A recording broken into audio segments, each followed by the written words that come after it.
जय हिंद दोस्तों। आशा करता हूं आप सभी स्वस्थ होंगे। मेरा नाम है विक्रम कुमार। इस वीडियो में हम लोग क्या पढ़ेंगे? इस वीडियो में हम लोग मेजोरिटिज्म इन श्रीलंका पढ़ेंगे।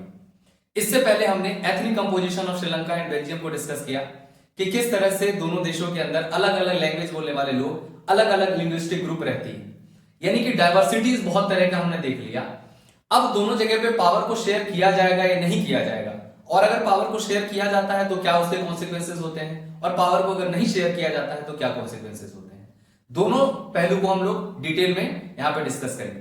तो स्टार्ट करते हैं टॉपिक। हम लोग का टॉपिक है मेजोरिटिज्म इन श्रीलंका। मेजोरिटिज्म क्या होता है?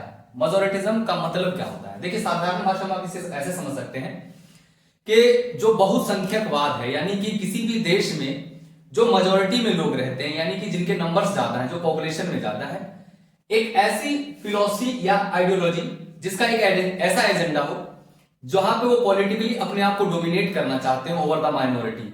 यानी कि आप इसे एक एग्जांपल के थ्रू समझिए, जैसे कि श्रीलंका में सिन्हाला स्पीकर्स मेजोरिटी में 74%, वहीं पे तमिल स्पीकर्स सिर्फ और सिर्फ 18% है। तो ये जो 74% सिन्हाला स्पीकर्स हैं, ये क्या चाहेंगे कि अपनी सुप्रीमेसी को, यानी उनके द्वारा चुनी गई गवर्नमेंट उनकी सुप्रीमेसी को, यानी वो डोमिनेट करें ओवर द माइनॉरिटी के ऊपर। माइनॉरिटी के ऊपर अगर डोमिनेट करते हैं तो अपनी सुप्रीमेसी को साबित कर पाएंगे। तो इसी चीज को मेजोरिटिज्म कहा जाता है, यानी कि जो नंबर्स में ज्यादा लोग हैं वो अपने आप को सुपीरियर दिखाएं ओवर द माइनॉरिटी। ठीक है। श्रीलंका 1948 में आजाद हुआ। 1948 में इंडिपेंडेंस मिला।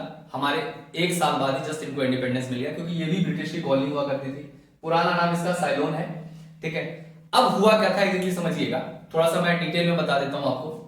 जब ये श्रीलंका भी कॉलोनी हुआ करती थी ब्रिटेन की, तो तमिल स्पीकर जो है, यानी कि तमिल बोलने वाले लोग जो हैं, उनके पास एक एडवांटेज था। वो एडवांटेज क्या था कि ब्रिटिश की कॉलोनी के दौरान इन लोगों को मॉडर्न एजुकेशन, कॉन्वेंट स्कूल, क्योंकि ब्रिटिशर्स जब आए थे तो सिर्फ और सिर्फ यहाँ पे अपने रूल को एस्टेब्लिश नहीं किया, उन्होंने अपने कल्चर को भी यहाँ पे पूरी तरह से एस्टेब्लिश किया। तो मॉडर्न एजुकेशन, मॉडर्न जो स्कूल्स होते हैं, कॉन्वेंट स्कूल जो उनके होते हैं, क्रिश्चियनिटी को लेकर के आए साथ में, तो ये सारी चीजों को श्रीलंका के अंदर भी इंप्लीमेंट किया। तो उस समय पे जो तमिल्स हैं, जो कि माइनॉरिटी में हुआ करते थे, इन्हें अच्छा खासा एक अपॉर्चुनिटी मिला, क्योंकि एक तो ये तमिल बोलते थे और दूसरा इंग्लिश भाषा है। पढ़ लिख करके सीख भी गए, उस समय पे एजुकेशन इन्हें अच्छा मिला और ये पढ़ लिख करके आगे बढ़ गए। गवर्नमेंट जॉब्स में, सर्विसेज में, सिविल सर्विसेज में इनका अच्छा खासा रिप्रेजेंटेशन रहा। अभी मैं माइनॉरिटी की बात कर रहा हूं ड्यूरिंग द कॉलोनियल पीरियड। अब मेजोरिटी में होते हुए भी सिन्हाली स्पीकर, जो सिन्हाली लोग थे, वो कहीं ना कहीं अपने आप को यहां इन लोगों से, जो तमिल बोलने वाले लोग हैं, इनसे कम आते थे और कम पाए जाते थे, क्योंकि ये लोग पढ़े लिखे थे, गवर्नमेंट जॉब, गवर्नमेंट ऑफिशियल्स में, सिविल सर्विसेज में ये ज्यादा करके रहते थे। अब हुआ, समय बदला, कॉलोनियल पीरियड खत्म हुआ, 1948 आया, जहां से हमारे बुक में स्टार्ट होता है। तो Sri Lanka got its independence in 1948। अब जो सिन्हाला स्पीकर लोग हैं, क्योंकि स्ट्रगल, फ्रीडम स्ट्रगल में जो सबसे इंपॉर्टेंट रोल रहा, जैसे हमारे देश में कांग्रेस का रहा, तो लगभग कई सालों तक 70 to 75 ईयर्स तक कांग्रेस का रूल रहा, वैसे ही जब सिन्हाला लोगों के लीडर्स, यानी कि इलेक्टेड गवर्नमेंट, चुनाव हुआ, गवर्नमेंट स्टैब्लिश हुई, तो जो सिन्हाला कम्युनिटी है वो क्या चाहती थी कि अपना डोमिनेंस उसके ऊपर इंप्लीमेंट किया जाए। Leaders of the Sinhalas community south to secure dominance over the government, सरकार के ऊपर क्या चाहती थी कि अपना डोमिनेंस, अपना प्रभुत्व जो है कायम किया जाए। The democratically elected government, after the independence election हुए और गवर्नमेंट यहां पे स्टैब्लिश की गई, adopted a series of majoritarianism measures of establish Sinhala supremacy, यानी कि मेजोरिटी का सुप्रीमेसी स्टैब्लिश करने के लिए वहां के गवर्नमेंट ने कई सारे उपाय किए, मेजोरिटिज्म जैसी पॉलिसी को अपनाया। क्या क्या किया? आई होप इतना समझ में आ गया होगा कि मेजोरिटिज्म क्या होता है और इसके पीछे की हिस्ट्री क्या रही, क्यों सिन्हाला स्पीकर्स ने अपने आप को सुप्रीम दिखाने की कोशिश किया, क्यों मेजोरिटिज्म की पॉलिसी अपनाई। क्योंकि उस समय पे माइनॉरिटी कम्युनिटी होते हुए तमिल्स ने अच्छा एजुकेशन लेकर के गवर्नमेंट जॉब और सिविल सर्विसेज में इन्होंने अपने आप को रिप्रेजेंट अच्छा खासा किया हुआ था। तो इनकी जब सरकार बनी तो इन्होंने अपने आप को डोमिनेट करना शुरू किया ओवर द माइनॉरिटी कम्युनिटी, और अपनी सुप्रीमेसी को दिखाने के लिए इन्होंने, इनके लीडर्स ने मेजोरिटिज्म की पॉलिसी अपनाई। 1956 में इन्होंने कुछ एक्ट पास किए, और इस एक्ट में सबसे इंपॉर्टेंट चीज क्या किया उन्होंने? Recognize Sinhala as an only official language. Important चीज है, ओनली ऑफिशियल लैंग्वेज। सिर्फ और सिर्फ मेजोरिटी जो 74% थी, 74% लोगों को इन्होंने दे दिया ऑफिशियल लैंग्वेज का दर्जा। दस डिसरिगार्डिंग द तमिल्स, यानी कि दूसरे भाषाओं को तो इन्होंने पूछा भी नहीं। जैसे हमारे देश की बात करें तो बहुत सारी डाइवर्सिटी है। आप खुद समझिए इस चीज को कि डाइवर्सिटी में कहीं ना कहीं हमारे देश में स्ट्रेंथ है, स्ट्रेंथ पैदा करता है। 22 टोटल ऑफिशियल लैंग्वेज है हमारे देश के। हमने सभी को ऑफिशियल लैंग्वेज का दर्जा दिया हुआ है। अगर आपको जो भाषा बोलना है आप बोल सकते हैं, आपको किसी तरह का कोई रिस्ट्रिक्शंस नहीं है। बट उन्होंने क्या किया, यहाँ पे जो सिंहाला लोग हैं इन्होंने सिर्फ और सिर्फ सिंहालीज, जो मेजोरिटी में है सिंहालीज, उन्हीं का ऑफिशियल लैंग्वेज डिक्लेयर किया और तमिल को डिसरिगार्ड कर दिया। सारी जड़ यहीं से शुरू होती है, फसाद की जड़ यहीं से शुरू होती है बच्चों। अब देखिए हुआ क्या एक्चुअल में, सिंहाला स्पीकर्स को तो मिल गया उनका ऑफिशियल लैंग्वेज। लैंग्वेज किसी भी कल्चर का एक इंपॉर्टेंट यूनिट है।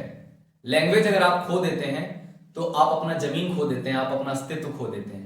आप अपने आप को एक्सप्रेस कैसे करोगे? भाषा से। और भाषा एक बहुत बड़ा इंपॉर्टेंट रोल निभाता है आपको एक दूसरे से जोड़ने में। और उसी चीज को अगर आप खो देंगे, उसी चीज का अगर डिसरिगार्ड कोई कर दे, तो ये चीज तो कहीं ना कहीं आगे जाकर के आग लगाएगी, और श्रीलंका में भी आग लगता है। कॉन्स्टिट्यूशन में उनके प्रोटेक्ट किया जाने लगा और फोस्टर किया गया बुद्धिज्म को, क्योंकि सिंहाली स्पीकर बुद्धिज्म रिलीजन को फॉलो करने वाले लोग थे। फोस्टर का मतलब होता है एनकरेज करना, प्रोटेक्ट करना, ठीक है। और बुद्धिज्म मेजोरिटी में थी। Feeling of alienation amongst the Sri Lankan Tamil increased. Why? क्योंकि वहां पे सिंहाला को ऑफिशियल लैंग्वेज डिक्लेयर किया गया और इन लोगों के साथ बहुत सारा डिस्क्रिमिनेशन होना शुरू हो जाता है, जिसके कारण यहाँ के जो लोग हैं, एलिनिएटेड का मतलब होता है अलग थलग फील करना। आप 50 लोग जाते हैं किसी जगह भी, 50 लोग हैं और आप इंडिविजुअली वहां पहुंच गए, आपको कोई पूछ भी नहीं रहा है, तो आप कितना अलग अलग महसूस करते हैं। तो इस तरह से जब डिस्क्रिमिनेशन, हालांकि आपके साथ डिस्क्रिमिनेशन नहीं हो रहा है, जब भी आप अलग फील करते हैं, तो यहाँ पे तो इस देश के ये लोग हैं, फिर भी इनके साथ डिस्क्रिमिनेशन हुआ। क्या क्या हुआ और क्यों एलिनेशन की फीलिंग इंक्रीज हुई? व्हाई? एक क्वेश्चन भी बनता है, why Sri Lankan Tamils were feeling alienated? Government policy denied them for equal political right. Political rights means कि इनका रिप्रेजेंटेशन को पूरी तरह से डिनाई कर दिया गया, ठीक है। Discrimination against them getting jobs and in other universities and jobs, यानी कि यूनिवर्सिटीज में, जॉब्स में, गवर्नमेंट सर्विसेज में इनको कहीं भी जॉब नहीं मिल रहा था। उसका कारण क्या था? या तो ये तमिल बोलते थे या तो ये इंग्लिश बोलते थे, और ऑफिशियल लैंग्वेज क्या हो गया? सिंहाला। तो अब ये जाए कहां? हम जाए तो जाए कहां, बोले तो बोले क्या, करें तो करें क्या? ऐसी सिचुएशन डेवलप हो गई। अब इसके कारण ये एलिनेटेड फील करने लगे, और एलिनेशन कब तक आगे फील करेंगे? इन्होंने इस एलिनेशन की चुप्पी तोड़ी और जो तमिल लोग हैं इन्होंने अपोज करना शुरू कर दिया सिंहालास को, जिसके कारण तमिल और सिंहालास के बीच में एक टेंशन, एक कॉन्फ्लिक्ट रेज हुआ। और वो इशू इतना बड़ा हुआ कि आगे मैं आपको कहानी बताऊंगा liberation of Tamil tiger Eelam की। इतना बड़ा हुआ कि लगभग 25 या 26 इयर्स तक ये खूनी संघर्ष चला है। मतलब एक टेररिस्ट ऑर्गेनाइजेशन डिक्लेयर कर दिया गया liberation of Tamil tiger Eelam को। आगे हम कहानी डिस्कस करेंगे इस चीज की। तो तमिल्स लोगों ने अपने राइट्स को प्रोटेक्ट करते हुए अपने लिए स्ट्रगल करना शुरू किया। Tamils launch parties and struggles for the recognition of Tamils as an official language. और इनकी डिमांड क्या थी? पहली डिमांड तो ये थी कि बहुत सारे इन्होंने पार्टी बनाए, बहुत सारे इन्होंने ऑर्गेनाइजेशन बनाया, जिसके थ्रू ये अपनी बात को रख सके, अपने लैंग्वेज के लिए स्ट्रगल कर सके एज एन ऑफिशियल लैंग्वेज के रिकॉग्निशन के लिए। नेक्स्ट था क्या इनका डिमांड कि इनको रीजनल ऑटोनॉमी दे दिया जाए, ठीक है। बाद में यही रीजनल ऑटोनॉमी बदल जाता है, इनका डिमांड बन जाता है कि हमें सेपरेट नेशन डिक्लेयर कर दिया जाए। ये देखिए पानी की बूंद सा दिखता है श्रीलंका, छोटा सा है ऐसा श्रीलंका, इस तरह का। और ये वाला जो पार्ट है नॉर्थ ईस्टर्न पार्ट है, ये वाला जो पार्ट है नॉर्थ ईस्टर्न पार्ट है, जाफरान वाला। इसी रीजन को इन्होंने सेपरेट नेशन के तौर पे मानना शुरू कर दिया, ठीक है। तो इनका डिमांड पहला क्या था? रीजनल ऑटोनॉमी, और दूसरा equal opportunity for education and job, यानी कि शिक्षा में तमिल्स को ना प्रोहिबिट भी करने लगे लोग। बहुत सारा सेंसरशिप इंपोज कर दिया है कि गवर्नमेंट ने, जैसे उनके मैगजीन जो आते थे, उनके बुक्स जो थे, एजुकेशन इंस्टीट्यूशन में एडमिशन में बहुत दिक्कतें आने लग गई। तो इसके कारण इन तमिल लोगों ने स्ट्रगल स्टार्ट किया, बहुत सारे ऑर्गेनाइजेशन बनाए और यहाँ पे चीजों की डिमांड करनी शुरू की कि भाई एजुकेशन तो हमारा राइट है ना, हमें पढ़ने दिया जाए, जॉब्स हम लेंगे एजुकेशन लेने के बाद, तो जॉब्स में भी हमारे लिए इक्वल अपॉर्चुनिटीज होनी चाहिए, क्योंकि इन्हें डिनाई किया गया था डिस्क्रिमिनेटरी पॉलिसी के तहत, ठीक है। By 1980s, political organization were formed demanding independent Tamil Elam. Elam means state. यही रीजनल ऑटोनॉमी धीरे धीरे बढ़ जाता है और बढ़ने के बाद एक सेपरेट नेशन की डिमांड की जाती है, जिसमें नॉर्थ ईस्ट वाला जो पार्ट है वो श्रीलंका कहीं ना कहीं डिमांड करता है कि हमें यहाँ पे पूरी तरह से ऑटोनॉमी दे दी जाए, ये हमारा सेपरेट नेशन कर दिया जाए पूरी तरह से। अब देखिए किसी भी तरह से आप समझिएगा, इंडियन कंटेक्स्ट में अगर मैं समझाऊं तो अगर हमारे देश का थोड़ा सा भी, एक छोटा सा 1 इंच भी कोई भी देश से अलग होना चाहेगा तो नहीं हो सकता है। हमारा कॉन्स्टिट्यूशन इस चीज की इजाजत ही नहीं देता है। किसी को मिलना है तो वेलकम है, जाना है तो कोई वेलकम नहीं, आप जा नहीं सकते हैं। आपने अगर देखा हो ना होम मिनिस्टर साहब का, इन चीज के लिए जान दे देंगे हम इसके लिए, तो जान ले भी लिया जाएगा और दे भी दिया जाएगा, ऐसा सिचुएशन है। तो कभी भी आप कोई भी गवर्नमेंट, किसी भी देश का गवर्नमेंट टूटने की बात पे एग्री होगा ही। तो नॉर्थ ईस्ट वाला जो पार्ट है उसकी डिक्लेरेशन क्या करना चाहते थे कि ये पूरी तरह से इंडिपेंडेंट कर दिया जाए, डिक्लेयर, ठीक है। तो ऐसा तो होना रहा नहीं संभव, और जिसके कारण वहां की जो तमिल लोग हैं और जो सिन्हालीज हैं उनके बीच में कॉन्फ्लिक्ट रेज हुआ, वहां की गवर्नमेंट अपोज करना शुरू की, और जिसके कारण सिविल वॉर देश के अंदर, विद इन द कंट्री, जब सेना और वहीं के लोगों के बीच में युद्ध छिड़ जाए तो उसे सिविल वॉर कहते हैं। इसे गृह युद्ध भी कहा जाता है। घर के अंदर ही मैटर हो गया, यानी कि मैटर भी समझते होंगे आप लोग, ठीक है। घर के अंदर ही मैटर जब हो जाता है, यूजुअली क्या होता है, जब पेरेंट्स किसी एक बच्चे को प्रॉपरली ट्रीट करते हैं, बाकी दो को नहीं ट्रीट अच्छे से करते हैं, तो एलिमिनेशन की फीलिंग उनके अंदर आती है और फिर वो आपस में लड़ जाते हैं। तो वैसा सेम सिचुएशन है कि घर में युद्ध स्टार्ट हो गया सिन्हाला और तमिल के बीच में। इसके बाद रिजल्ट, एज अ रिजल्ट क्या हुआ आपको भी पता है। इसमें जो लोग मारे जाते हैं ना वो होते हैं मासूम, सिंपल सी बात जान लीजिए। कारण उसका क्या है, ये लोग तो अपनी डिमांड, इनकी जो मांग है उसके लिए सिर्फ आप बाहर निकलते हैं सड़कों पे, ठीक है। सेना अपना जॉब कर रही होती है, सिर्फ और सिर्फ लीडर्स का यहाँ पे फायदा होता है बच्चों। और फायदा क्या होता है, दोनों कम्युनिटीज में से कई हजार लोग मारे जाते हैं, दोनों कम्युनिटीज में से, सिन्हाला हो चाहे तमिल हो। क्या हो जाता है अगर पावर शेयर ही कर लिया जाता है, क्या होता है अगर तमिल को भी ऑफिशियल लैंग्वेज के तौर पे रिगार्ड मिल जाता, डिसरिगार्ड करने की जरूरत क्या थी, अगर मिल जाता तो शायद इतने लोग ना मरते। Many family were forced to leave the country and lost their livelihood, उनकी आजीविका। कई लोग हैं जैसे तमिल लोग जो वहां पे होते होंगे, ऑब्वियस है कि वहां पे जॉब करते होंगे, उनका अपना व्यवसाय होगा, छोटा मोटा कहीं ना कहीं बिजनेस कर रहे होंगे, किसी तरह का भी कोई काम कर रहे होंगे, अपना छोटा मोटा जमीन लेकर के घर बनाया होगा, तो उन सभी को वहां से कंट्री से जाना पड़ा। दूसरा, उन्होंने अपनी आजीविका तक खो दी।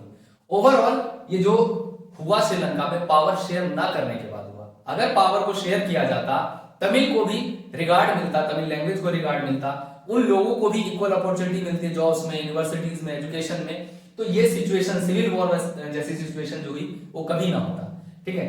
और जो लैंग्वेज है, मैंने अभी बताया, लैंग्वेज जो है वो किसी भी कल्चर का इंपॉर्टेंट यूनिट है, ठीक है। और इस इंपॉर्टेंट यूनिट को ही छीन लिया गया श्रीलंकन तमिल्स के द्वारा, जिसके कारण ये सिविल वॉर देखने को मिला।